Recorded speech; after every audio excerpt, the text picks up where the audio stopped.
All right, welcome to another CELPIP writing practice lesson. Now, in this lesson, we're going to take a look at writing task 2. Now, remember, task 2 is responding to a survey question. Task 1 is writing an email. Task 2 is a survey question. It's always going to be that way. Okay, so when you get to the writing part of the exam, just remember you're going to start by writing an email, and then you're going to answer a survey question. So today we're going to look at this survey question. Now, one of my subscribers sent me her answer. So I'm going to give some feedback on that answer. Now, this person wants to get a score of 10. Boy, 10 is hard. Remember, 10 guys, 10 is it's a high score, right? The highest you can get is 12. So 10, I mean, that would be a great score. I mean, if I took the exam, let me know. What do you think I would get if I took the exam? I would hope to get 12, but I might make some mistakes here and there, and I might only get 10 or 11. Okay, so to get 10 is really high. If native English speakers could get 11 or 12, if you can get 10, that's extremely high. So great job for everybody who has gotten 10. But if you tried the exam and you only got, let's say, 5 or 6, don't worry. What I would suggest is just forget about CELPIP for a while and focus on just enjoying English learning for a few months. Just try to have fun with it. If you keep trying to take the exam when you're so far off, if you're trying to get 10 and if you got 5 or 6, don't keep trying to take the exam. That's just it's gonna torture yourself. Okay, take some time away from CELPIP and just, maybe buy a grammar book, watch videos. There's so many free resources. I hear a plane flying over my house. So there's so many free resources, right? Like my videos, you can watch. I have more than 1,000 English videos. I think all of those would be helpful for the exam. English is a huge language, right? It takes a while to learn it. It takes a while to improve your writing. It doesn't need to take super long, just a few months, right? So I would say take a break from CELPIP, focus on improving your English for a few months, and then go back and take the exam again. So that's my preliminary advice for you guys. Preliminary means something that comes at the beginning, right? I'm just starting this video, so that's my preliminary advice. So let's dive into the question here, and then after the question, we'll look at her answer, and then we'll look at some of my tips and my example, how I would write it a little bit differently. Okay, so the question is, the residents of your neighborhood are upset over the rising litter problem. Do you guys know what litter is? Litter is garbage, but it's kind of a specific kind of garbage, okay? Imagine if I'm drinking, this bottle of water, right? I'm walking down the road, or I'm in a park somewhere. I drink my water, and then I just toss the bottle on the ground and I walk away. That would be bad, right? That's called littering. Littering. Okay, so these residents here in the neighborhood are upset over the rising litter problem. The municipality has sent an opinion survey to the residents to address the issue. Now, do you know what a municipality is? A municipality, that's a very important word, and it's a good word for CELPIP. I'll explain why.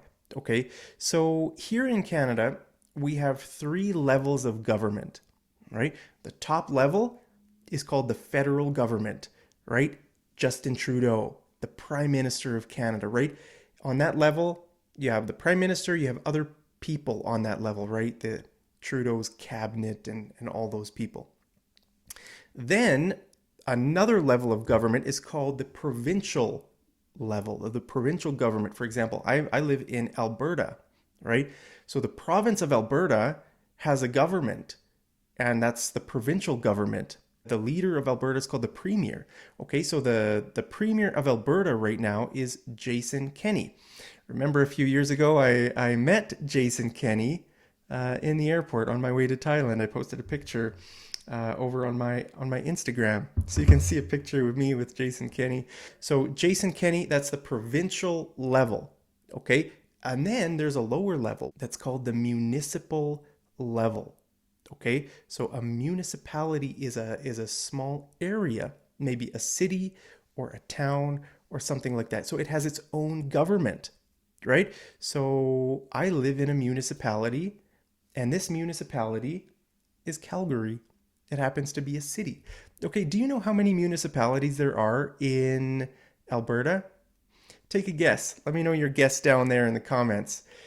How many do you think? How many municipalities are there in Alberta? Well, I'll tell you. There are 344 municipalities. Okay, so 19 of those are cities. Okay, so Alberta has 19 cities, but it's 344 municipalities. So, most municipalities would be like towns or just small areas, but there are 19 cities. Okay, I don't know which cities are those.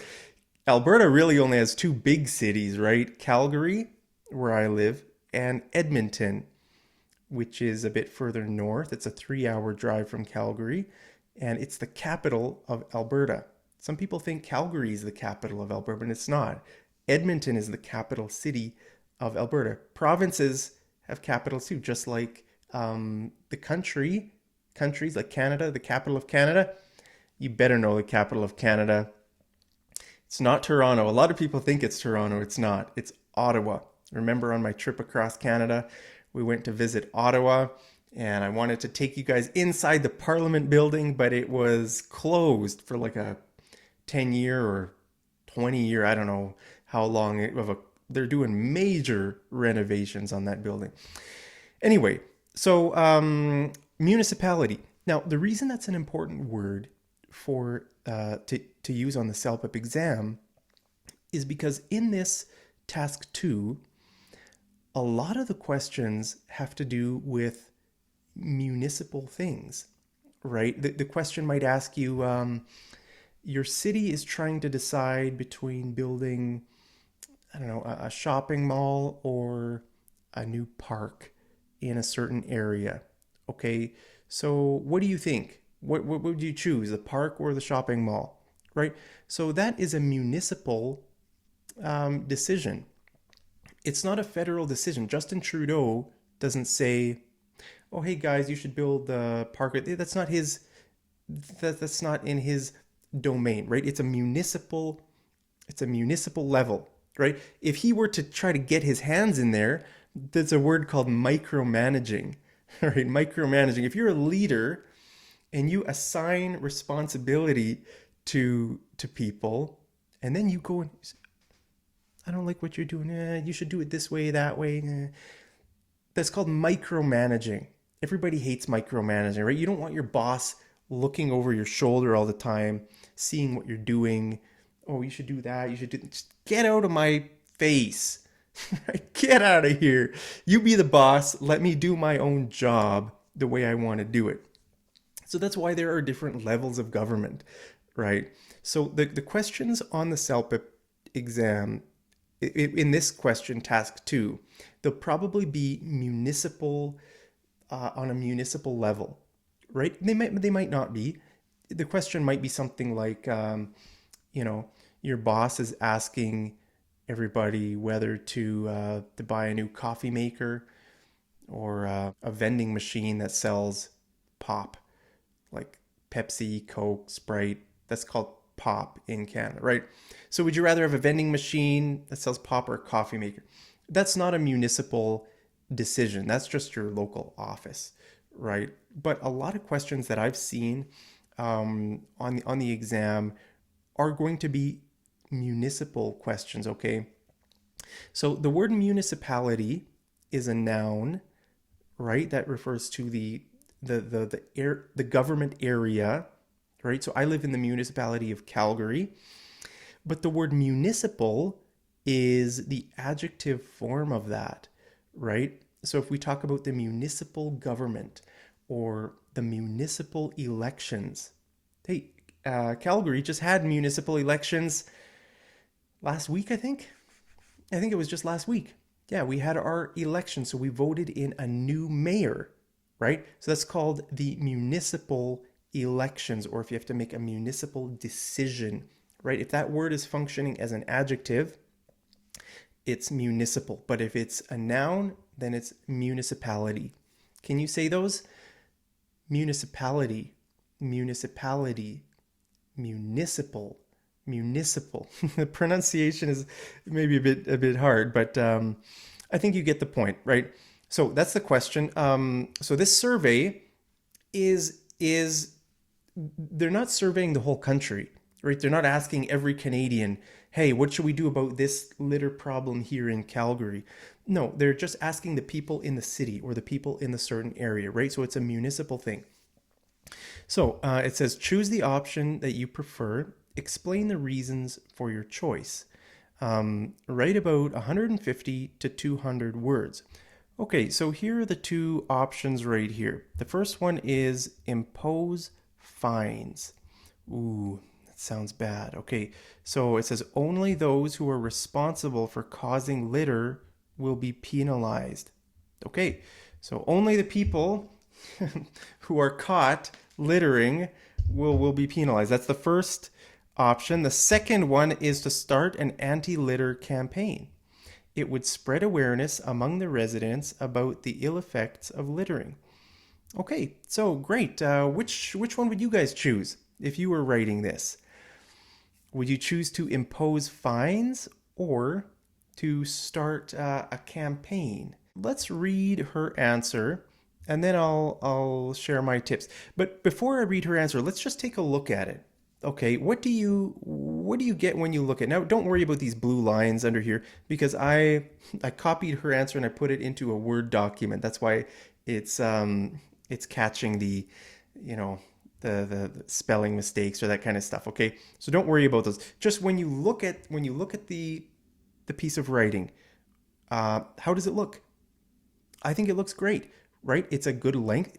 Just from looking at it, I can tell it's the perfect length. And also, it has paragraphs. So look, we have some nice paragraphs. Great. Okay, 185 words, right? So I was right. It's just the perfect amount. So great job on the word count. So yeah, so let's read what she wrote, and then I'll share my tips. Okay, so she said, I personally believe that start ant litter campaigns will be the best idea for the residents, although impose fine is indeed a good idea. However, start anti-litter campaigns will benefit greatly to our residents. The first benefit is disease-free. Yesterday night, I saw an elderly man throw the garbage in the corner of garden owing to the fact mosquitoes were attracted, and this will spread the diseases in the nature park. In my opinion, anti-litter campaigns will make the residents aware about the ramifications of the litter problem. Okay, ramifications is a great word. Guys, I think I included that word in my CELPIP vocabulary book. I think sometimes I forget what I put in each different book. But thank you guys so much for using my books. I think if you use my books, they will really help you just in every area. Really help you get a good score on this exam. So I'll put the link to my books down under this video if you want to go check them out. Like I said, I think it will really help you. So if you want to get a score of like 10, it would be a good idea to study, and not just study English, but really study the right thing. Study which kind of vocabulary to use. So this word ramifications is a great word to use in this answer, in this question. So great job, whoever wrote this. Okay, the second benefit is recycling. Owing to the fact the garbage which is thrown by the pupils with no value will create extra value if we start the anti-litter campaigns. Moreover, they start segregating the garbage according to recycling also earns some amount which benefit them. Considering these, our society will benefit a lot if we start anti-litter campaigns. I hope we can also help in this campaigns by making slogans and speech. Again, these are my personal beliefs, but I will support whatever the society decides. I appreciate the opportunity to provide on this issue. Okay, so that's it, guys. And now, my advice, my first piece of advice is after you finish your answer, you finish writing, go back and just read what you wrote to catch the small mistakes. Everybody makes stupid mistakes when they write. I do it all the time. If I write an email, very often I go back and I read that email and I catch all my mistakes. How did I make that mistake? So even native speakers, even the best writers make mistakes. So let's just go back here and let's just catch some of these small mistakes. So here it says she wrote ant litter. It's making a suggestion, anti-litter, right? So yeah, we need to make that change. Right now she wrote anti here, anti here, anti here. It was just this one spot, right? It's just a simple mistake, right? Now the reason it's good to catch these mistakes is because it'll really boost your score. I would say if you make a few small mistakes, it's going to hurt your score. That's why it's good to just take 2 minutes after you write it, just to go back, read it, and just to catch the small mistakes. It might boost you a point or even maybe 2 points, right? And you need any little bit, you need just help your chances a little bit more, right? So the next small mistake is, so with spaces, if you use a semicolon, it should be like this, right? There should be no space before, but there should be a space after, okay? Just like with other punctuation marks, like a comma, right? There's a space there. That's good, right? But look at this here. There's a space here in the word anti-litter. So that's not supposed to be there because anti-litter is like one word, right? It's not 2 words. So we need to take away that space there. Also, there's a space here after the word residence before the period. So the period should come right after the word, right? So we should take out that space there. So yeah, just small mistakes like this, guys. They can affect your score. So that's why I'm pointing these out. And also there are some capitalization errors here. For example, the word yesterday, that doesn't need to be capitalized because it's not the beginning of the sentence, right? The sentence starts here. So this letter needs to be capitalized, but this one does not need to be capitalized, okay? The same with this word recycling here. Okay, there's no reason for this word to be capitalized. See here, the word recycling is here too, and she did not capitalize it, but she capitalized it here. I'm not sure why. Just these small mistakes here. This O doesn't need to be capitalized too because it's not the beginning of the sentence. So guys, in some languages, they don't have capitalization. So it's kind of a hard concept. It's kind of a weird, strange concept to learn, right? When you learn English, there's this crazy thing called capitalization, right? Maybe it doesn't make any sense, but it's important, especially for professional writing, formal writing like this. You really need to understand capitalization rules. It will help you get a better score, right? If you're just texting your buddies, you can choose whatever you want to do. You don't have to use capitalization rules.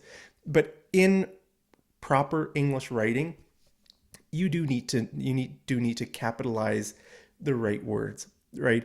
Now, like I said, I think probably most languages in the world don't have capitalization, right? A language like Hindi, for example, there is no capitalization. So when you learn English, you might try to bring that into English, but actually, it can't work that way. When you're learning a new language, you kind of need to forget the rules in your own language and you need to just learn the new rules of that language. It's like, it's like anything else. Imagine if I were to go to China, right? And I want to be a good Chinese resident. I want to live there, make friends and everything like that. I need to learn how to use chopsticks, right? I need to learn how to eat with chopsticks. If I want to be a good resident, imagine if I just bring a fork and a knife everywhere I go. Let's say some Chinese people invite me over to their house. Actually, that happened when I was in China. Some my landlord, actually, very nice guy in China, invited me over to his. I was teaching his son English. Invited me over to his apartment. I made dumplings with his mother, so the grandma. I made it was great. I had some great experiences in China. I made dumplings with the grandma. I have some pictures. I should look up. Maybe I should post a picture over on my Instagram of me in China making dumplings with my Chinese grandma. I don't know what her name was, but I think I just called her grandma. So I'll try to find that picture and then I'll post it over on my Instagram. Thank you guys for following me on Instagram. I post stuff every day on Instagram that will help your English learning. So jokes, most of the time I post jokes and I explain the jokes. So, in jokes, there's some great vocabulary. So, if you want to learn English jokes, go follow me over on Instagram and I'll explain them, explain why the joke is funny, explain the English, different English words. A lot of English jokes are funny because a word has two or three meanings. So then I explain what those meanings are. So anyway, getting back to China. So yeah, I went to their house and we made dumplings. I ate with chopsticks, and I know how to use chopsticks, right? But imagine if I didn't know how, and I just brought a fork and a knife to their house, and I just used that. Would that be rude?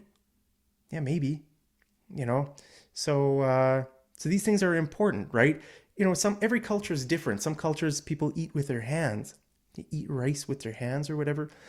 If if you come to Canada and someone invites you to their house and you start eating with your hands, I mean that's completely unacceptable in in our society here. Eating with hands, right? You need to eat with a fork and a knife, unless it's like pizza.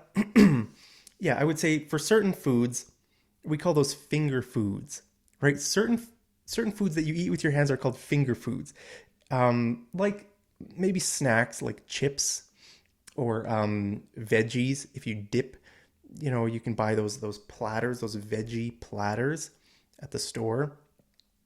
So you're not going to use a fork with those. You just use your hands and dip it into the ranch dressing or the Caesar, whatever kind of dressing it is, right? You dip it in there. Those are called finger food. So pizza is a kind of finger food, right? So it's acceptable most of the time to eat pizza with your hands. But even still, if I were at someone's house and we were sitting around a table, right? I wouldn't just grab the pizza with my hands. I would see what the host is doing first. Yeah, if the host is eating with their hands, it's okay to eat with your hands. But if I wasn't sure what to do, I might say this. Hope you don't mind if I eat with my hands. Or do you mind if I eat this pizza with my hands? Or because it's the reason I would say that is because it's kind of a formal situation. We're sitting around a dinner table, but we're eating pizza. And it's awkward to eat pizza with a fork and knife, right? Who does that? Nobody does that, right?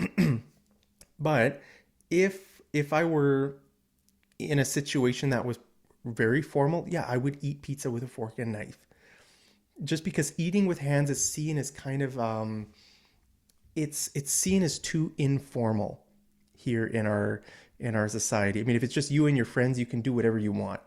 But if it's in a kind of a formal situation, you need to understand those kinds of rules.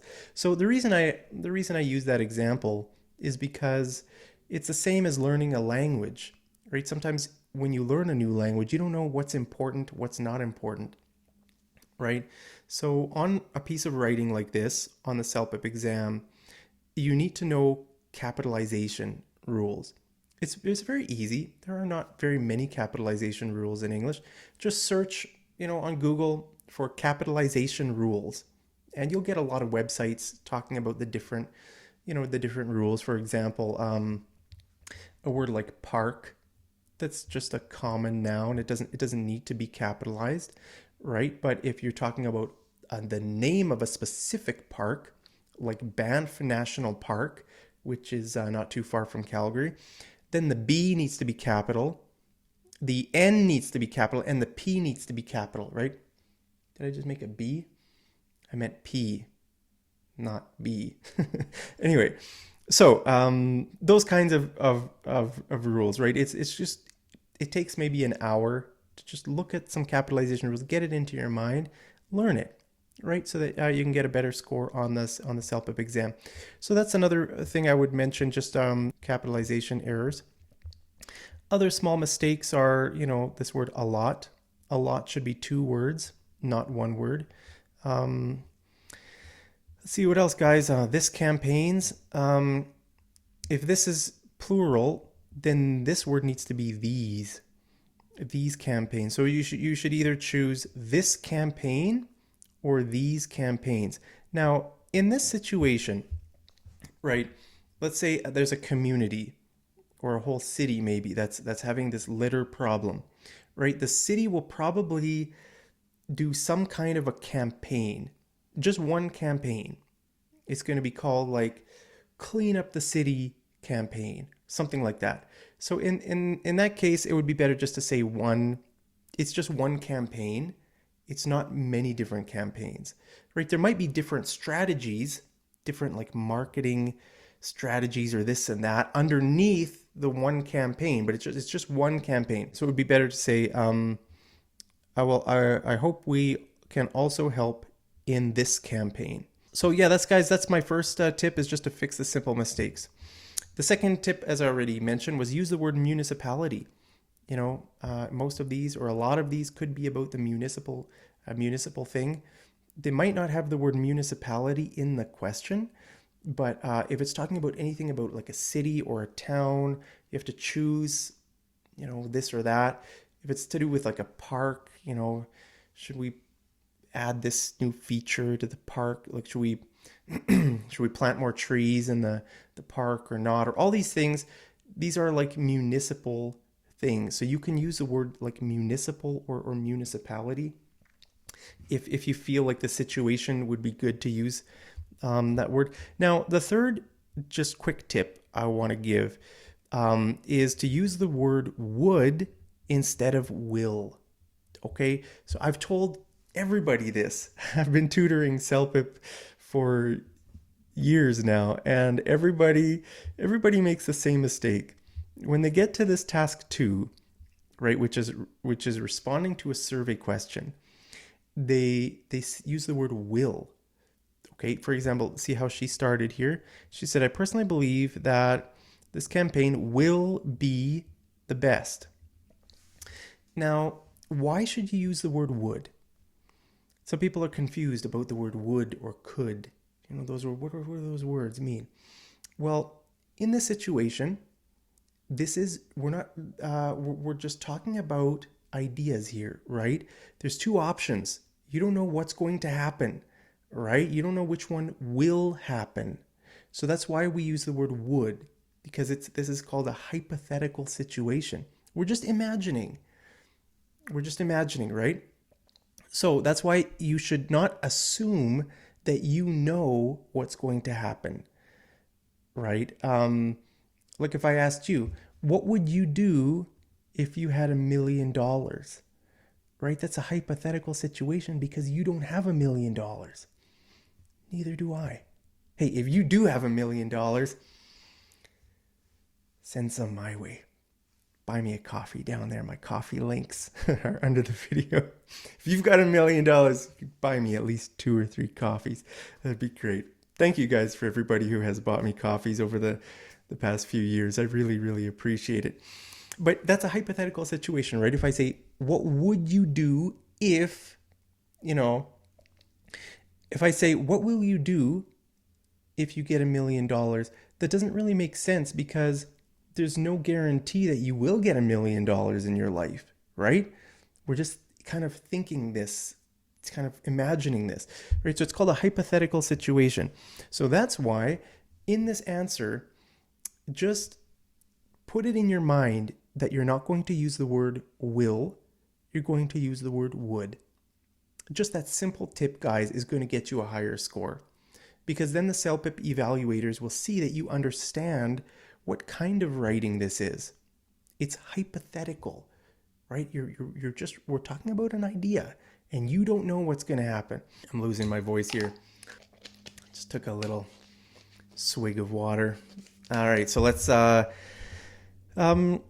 that about, that's the end of my tips. Yeah, just to use the word would. Now let's take a look at my corrections, and then we'll go through each paragraph, and then we'll look at some things that I changed. Okay, so the first paragraph I wrote, I personally believe that starting an anti-litter campaign would be the best option for our residents. Although imposing a fine could yield positive results, I'm confident that education would be far more effective in bringing about long-term change in our community. Okay, so I changed this sentence here. So let's go back and see what she wrote. She wrote, although impose fine is indeed a good idea. However, okay, now this is actually, guys, this is the same mistake that Bob Marley made. Remember in my last CELPIP video, where I was correcting the task 1 from a guy named Bob Marley. He made the same kind of sentence. He used the word although and however. Now, you cannot use although and however in the same sentence because they kind of are the same function. They're kind of the same kind of word. They serve the same purpose, or at least a similar purpose.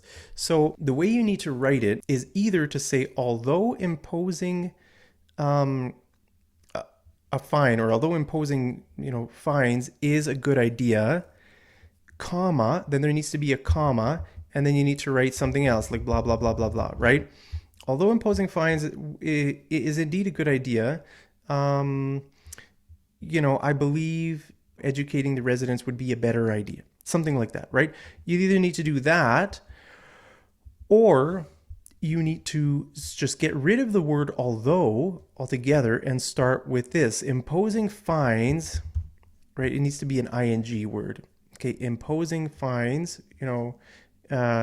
is indeed a good idea. However, starting an anti-litter campaign would be better. Okay, so you kind of have to choose if you're going to use the word although or if you're going to use the word however. I hear a loud plane flying over my house again. However, I'm not going to lose focus. I'm going to keep teaching you guys English, right?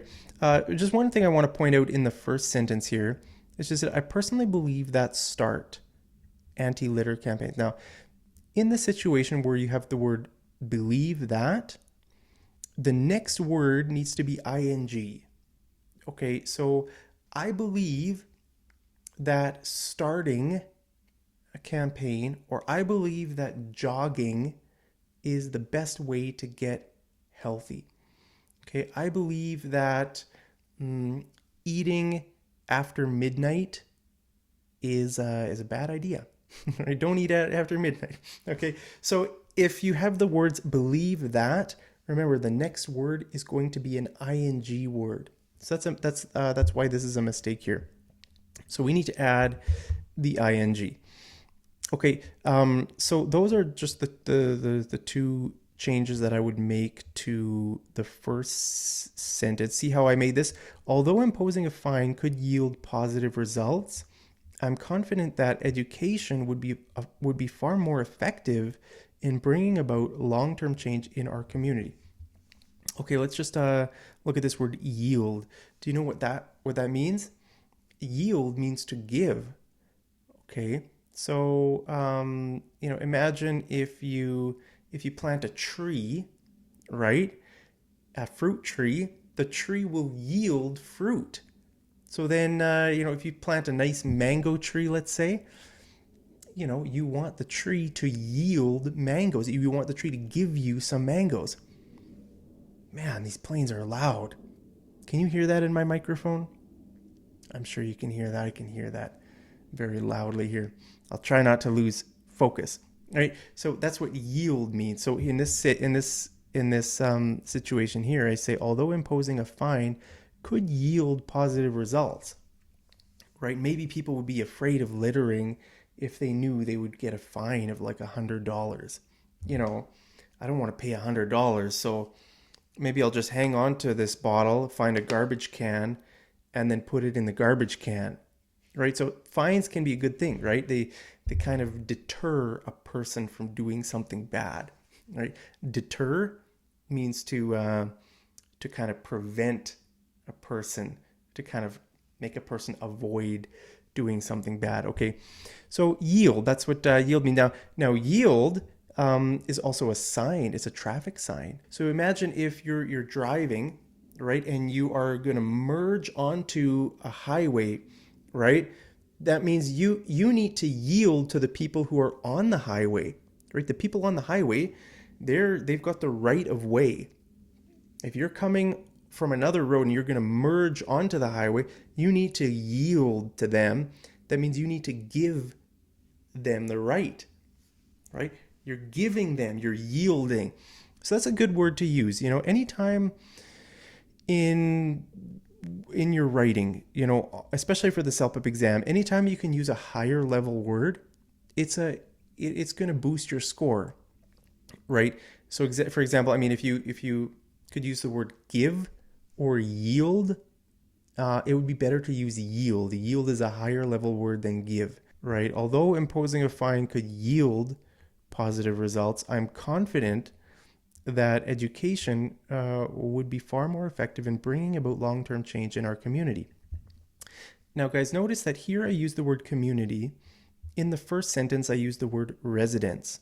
Okay, so that's another tip, is to try to use words, try to think about another word that is kind of the same meaning, but it's a different word, because it's not good to use the same word over and over again, right? So if we take a look at her first paragraph here, she used the word residence here and residence here.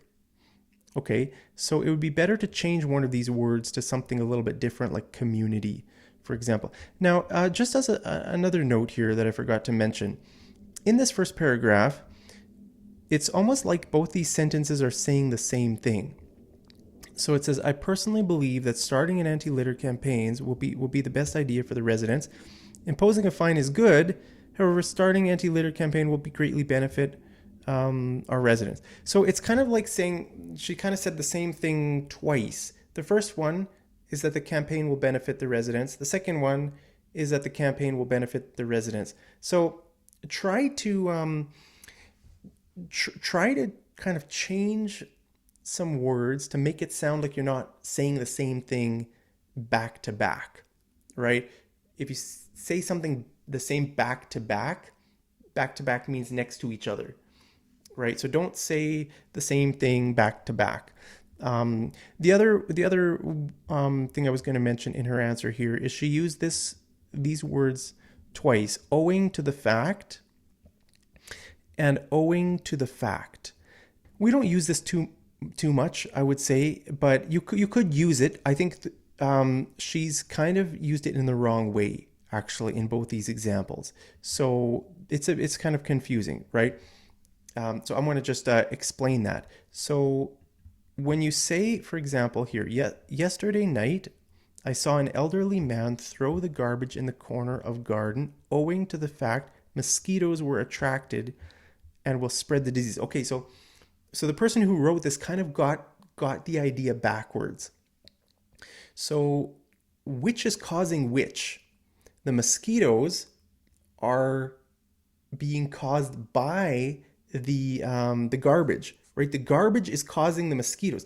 The way this sounds here is that the mosquitoes are causing the garbage. So actually, it should be the other way around. Okay, now the easy solution to this, I would say, is just to take that out and use a word like because or since. Okay, so for example, you could say like throwing garbage is bad because it attracts mosquitoes. Something like that, right? You say the one thing and then because and the mosquitoes. It's just a bit, this phrase owing to the fact is, I don't know, I would say it's maybe not the best to use, but it's good to try new things, right? So, when you're writing, it's good to experiment with new things, I would say, but the CELPIP exam is not the place to try new things. Okay, try new things if you're learning English, like if you've got an English tutor or something like that, then it's good to try to take some risks. But on the exam, if you don't quite know how to use a phrase, it's probably better just to stay with the safe option and the simple option, just to keep it like easy to understand for the reader. All right, so that's what I would say. So another thing is here with the word mosquitoes. Mosquitoes. Now I'm not sure why there's not a red line under here. Maybe that's an acceptable spelling. Oh, I thought that was mosquitoes. Is that supposed to be mesquites? I read that as mosquitoes. Mesquites were attracted, and this will spread disease. Mesquites. Sorry, guys. I read the mosquitoes. Right. I thought that word was mosquitoes. Is that a real word? I don't know. I don't know what mesquites means. What is a mesquite? Here you go. You can see this. It's a real must be a real word because I'm using Google Docs to edit this. Google Documents is not putting a red line under there. So it must be a real word, but I don't know what it is. What is it? Mosquitoes. I thought she meant mosquitoes. And maybe she did mean mosquitoes, but there's another word here that I don't even know what it means, but it's a real word. See, native English speakers don't know all the words in English. I don't know all the words. What is a mesquite? Mesquite. I don't know. I'll have to look that up after this lesson. Or you can let me know down in the comments. Okay, but this is a good example of a situation where the spell checker on the CELPIP exam will not catch this, right? So you need to be careful. Yes, the CELPIP exam has a spell checker. It'll underline the words that you spelled wrong. But if it's a different word, it's not going to catch that. Just like Google Documents did not catch this if she meant mosquitoes. So this is a perfect example, guys. Learn English spelling. English spelling is important. Don't rely on these like autocorrect or like these. Don't rely on these things because if it's a completely different word, it's you're gonna lose marks for using a completely wrong word. Okay, so let's go back. I kind of got sidetracked there. Let's look at my second paragraph here, and then we'll look at her second paragraph. So I said, firstly, an anti-litter campaign would raise, see I used the word would raise awareness about the ramifications of the litter problem. The residents would gain a better understanding of how litter is linked to disease. Yesterday evening, I saw an elderly man leave his fast food wrapper on a picnic table, and it attracted flies and mosquitoes. Our residents need to know that this kind of behavior will spread disease throughout our community. Okay, a few comments I want to make in this paragraph. So let me think here. What was the first one? Oh, the way she started this, let's just look at this. She said the first benefit is disease-free. Now, remember to kind of think about the question. What is the question asking? The question is asking here, look, it says the residents of your neighborhood are upset over the rising litter problem. So we need to answer that question. Okay, so they're angry. So what are we going to propose? Which solution? So the question is not asking what would the benefit be of having a litter-free society? The question is not asking. The question is how do we get rid of this litter? Not what will the benefits be, right? So it's kind of it might seem like it's kind of a small difference, but there is a difference, and so you kind of need to pay attention to what the question is asking. So with her paragraph, I think she should start with this last sentence instead of this way. So she said, in my opinion, anti-litter campaigns will make the residents aware about the ramifications of the litter problem. That's a better way to start this paragraph because the question is not about the benefits of being disease-free if we get rid of all the litter, right? So this is a little bit off topic, actually. It's good to stay on topic. Another just thing I want to point out is yesterday night. We don't say that in English. You either have to say yesterday evening or last night. Okay, English is weird. You can't say yesterday night. You either say last night or you say yesterday evening. Okay, I know it doesn't make sense. Welcome to English. It's just one of those things. It's just learning, right? Every learning a language, just learning one little thing at a time.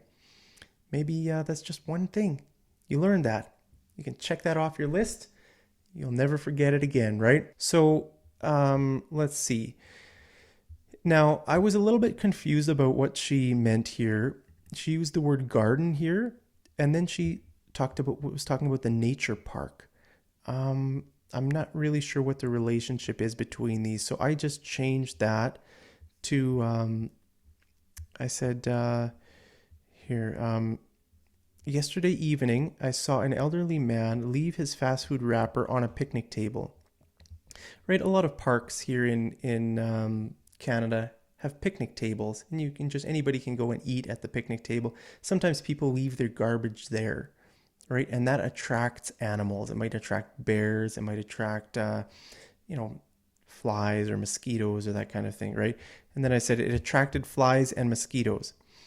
Okay, our residents need to know that this kind of behavior will spread disease throughout our community, right? Maybe they don't know, right? So that's the whole point of an awareness campaign, is to bring awareness to the people. Maybe they don't know the link between disease and litter, right? That's what I said in the second sentence. I said the residents would gain a better understanding of how litter is linked to disease. So I think that's what she's trying to say in her second paragraph. She's trying to say, look, if we get rid of the litter, it's going to help us be healthier. We're going to get rid of the disease. I think that's a good point. That is a good point. I think just the way she said it was a little bit was maybe just not the clearest. So I think it would be better if it's this. If you start by saying, if you start by using the word ramification in the first sentence of the paragraph, right? The word ramification means like consequence, right? If you leave your garbage all around the parks and stuff like that, it's going to have some effects. Now, what are those effects going to be? Are they going to be good effects or bad effects? Well, in this case, they're going to be bad effects. So usually when we use the word ramification, we use it to mean that there's going to be a negative consequence, right? So if, for example, if the question is talking about taxes, you say, you know, hey, there's going to be negative ramifications if the government raises taxes. If the government raises taxes, small businesses are going to close and everything's going to go bad. Right? You could say, you know, it's going to have some serious ramifications, right, in society. So that's a great word to use. So let's read my third paragraph here, and then we'll go back to her third paragraph. So, secondly, an anti-litter campaign would boost recycling in our community, which would protect our ecosystems and preserve our natural resources.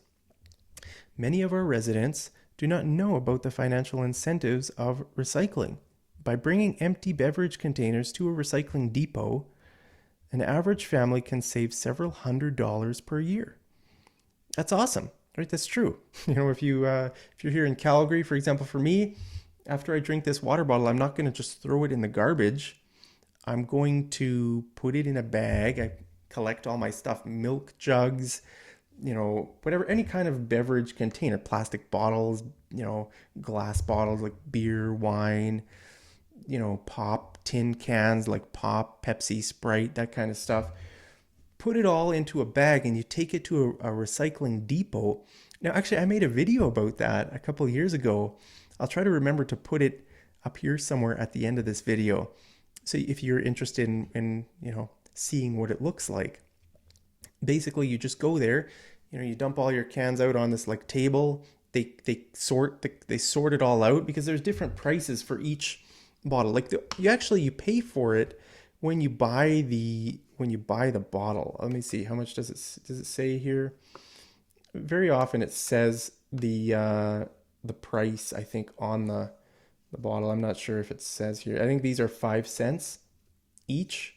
So, 5 cents doesn't sound like a lot, but if you add it up, yeah, it can end up being $100 a year or maybe more. If you have a family, it can end up being several $100s a year.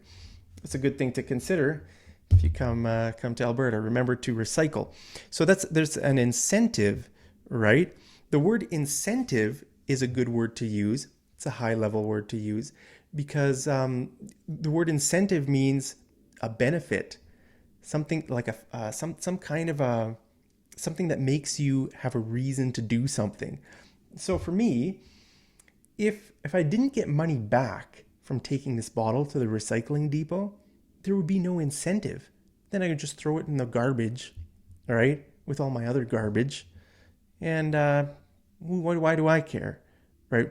Now, if I'm a good person and I want to help the environment, I want to help the world, well, then I would have the incentive to make the world a better place.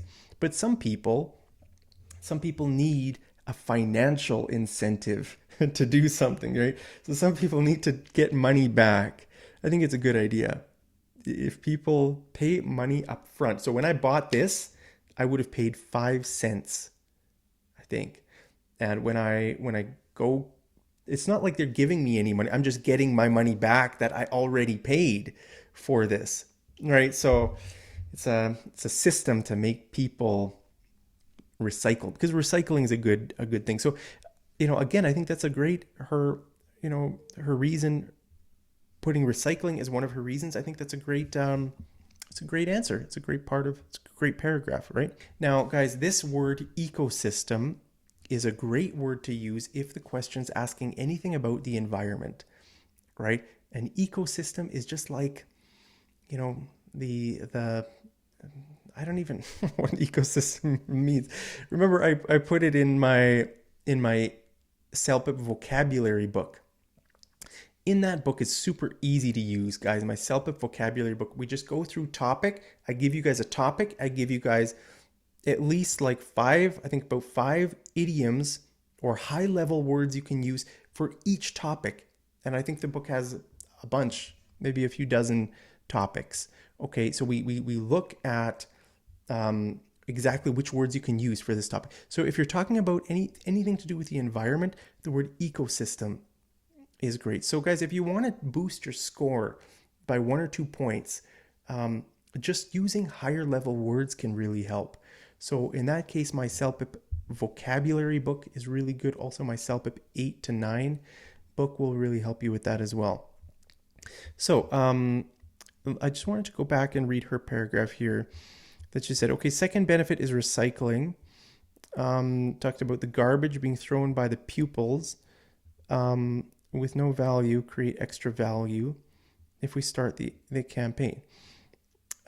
Moreover, they start segregating the garbage according to recycling also earns some amount which benefit them. Okay, so that's basically what I said. I just kind of took this paragraph and I made some changes that I thought would be better to help her get 10. Now remember, we're trying to get 10. So I wrote this answer in a way that would get 10. Right? That's why I kind of took some liberty to change some sentences and make some, when I do these corrections, I'm not trying to disrespect the original writer. Most of the time in my life, I don't like whoops, I just hit my microphone. Can you hear that? Try to keep my hands off the mic. Right? In my life, I don't like correcting people. But in a situation like this, what I'm trying to do is help people get the score they need, right? So they can really help their life. So that's why I'm making these changes. It's not to criticize people. It's not to say they're bad writers. It's just to try to help people get as high a score as they can. So in this writing, I wrote this to get 10, and I'm sure that my answer here would get 10, if not higher. Okay, so I always like to say that in my evaluation videos, and I ask people to tell me what score they're trying to get so I can write something that is at least going to get that score. Okay, so anyway, so let's look at the last paragraph here. So considering these benefits, I believe our society will see a major transformation by running the anti-litter campaign. I would be happy to help by making creative slogans and flyers. Okay, that's great. Now that's what she said too. I just changed that a little bit. She said, I hope we can also help in this campaign by making slogans and speech. Now, I wasn't exactly sure what she meant by speech. If she meant speeches, like, having like a public event where maybe you set up a stage and you're giving speeches on on the benefits of you know keeping a clean society, right? So that's if that's great, then that's great. What I changed was creating slogans, making creative slogans and flyers. So a flyer is a piece of paper that you go hand out, or you put in people's mailboxes or something. Maybe it would say, oh guys, I just hit my mic again. A flyer might say something like, keep our community clean, recycle your bottles and that kind of stuff. It might give some benefits, and I don't know. That's what a flyer is, right? So that's why I use the word flyer. I think that would be great here. Oh, now one other thing I was going to mention, guys, is she used the word society. Okay, actually that's kind of a mistake in this answer, because the society, she says, I will support whatever the society decides. Now, actually, that's just the wrong word here. A better word would be community or municipality. Okay, because we're not talking about society. When we use the word society, society is more like a conceptual thing. It's the society isn't a real group of of people in an area, right? We don't really use the word society in that way, right? We use this word society more in a large way. For example, you could say the thing I love about Western society is it gives people freedom to choose what they want to do in their life, right? So in that situation, we're talking about Western society. Or you could, if you talk about Canadian society, we're talking about kind of big things in Canadian society. You could say Canadian society is very multicultural, right? So we're talking about it's kind of a bigger, on a bigger level, conceptual level. Whereas in this answer, we're not talking about society. We're talking about the community. We're talking about like maybe a neighborhood, right? It says the residents of your neighborhood are upset, right? So that's a very different idea. A neighborhood is like a physical area with people, right? Whereas a society is more like a vague concept. Just it's important to note to note that difference. Um, so yeah, guys, I think that's it. And then lastly, I just said I appreciate the opportunity to provide input on this issue. That's a great way to end it. It's just short and sweet. I just need one sentence because I realized I was getting a bit long here. My answer is getting close to 200 words. So what she said was, again, these are my personal beliefs, but I will support whatever the society decides. And then she wrote this: I appreciate the opportunity to provide on this issue. Now, there should be the word input, to provide input. If you give input, that means you kind of give some suggestions or your recommendation. You're giving input on a situation. So that's an important word to put here. Provide input. So I just took out one of her sentences just to keep it within the word limit. So let's actually see how many words I have here. Word count 199. Okay, so that's very, very close to the limit. We just squeezed under the limit by one word. That's great. So yeah, guys. I mean, you don't have to be afraid to write about 200 words, but just know that I think if you go over 200 words significantly, I think they're gonna deduct some score. I don't know, maybe 1 point, 2 points, something like that. I think if you go a few words over, if you write like 205 words or something, it's probably okay. That's my guess. I don't know any CELPIP evaluators, All right. If you know for sure, you can let me know in the comments, but I don't know the answer. But just if they say 150 to 200, just stay within that range. I think that would be the best. So we did that here, and I'm very confident this answer would get a score of 10 or higher. We use some high level words, right? You know, incentives, I don't know, ramifications. These kinds of words are really good. And we have some nice paragraphs. You know, we have some introduction, some kind of transition words like firstly, secondly. You know, those are good way. And then for our concluding paragraph, considering these benefits, you know, this is great stuff, guys. So I think we get at least 10 for this. Let me know what your thoughts are down in the comments. Hey, give whoever wrote this, give her a like, guys. She deserves a like. And guys, like I said, you know, the CELPIP exam is sometimes it can be really frustrating. People take it a few times and they don't get the score they need. You know, what I would say is just take a rest and just try to figure out a way of learning English that you enjoy, that you can really enjoy. Maybe buy a book. If you buy a book and it's boring, don't just try to like force yourself through it. It's just, look, learning is fun. It's fun to learn a new language. So try to find a way that works for you. Maybe watch one video a day. You know, like I said, I have like 1,000 videos on my channel. So if you find some of my videos helpful, go back and watch some of my older videos. You know, I've taught so many different words and idioms and phrasal verbs and all kinds of stuff on my channel. So thank you guys so much for watching my videos. My channel is just one resource in your English learning, right? There's so many other ways you can learn English too, but just try to find a fun way, a way that it's tolerable. Don't make it like a torturous thing that you need to study hard to pass the CELPIP. Like I said, just forget about it for a while, have fun, and then after a few months, go back and try it again, and then see what happens. I'm sure you'll get a higher score. And then maybe if you still don't get 10, just go back, keep learning, and then go back and take it again. Everything is possible in life, right? We just have to keep trying, focus, find a way that works for us, and we will definitely, for whoever, you know, anybody who's taking CELPIP, honestly, just don't get too frustrated. Understand that it's a process.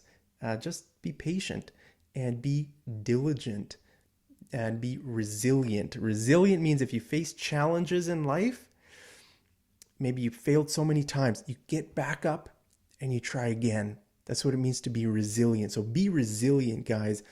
If you failed a few times, keep trying. You can do it. You can get that score you need, whether you need a 7 or a 10 or a 12. I've never met anybody who needs 12. Some of my students have gotten 12s, but I've never met anybody who said, Mark, I need a 12. No, I need a perfect score. That'd be very high. But a lot of people need like 8, 9, 10 in that range. So guys, thank you so much for tuning in to this another video. I know it's been a long one. Thank you for sticking with me, and hopefully I covered everything that I wanted to cover. So thank you again for the person who submitted this writing, and I hope you guys have benefited. I hope you're having a great day wherever you are. Stay safe, stay healthy, stay happy. I love you guys so much. And as always, I'll see you over in the next episode of Mad English TV. Take care.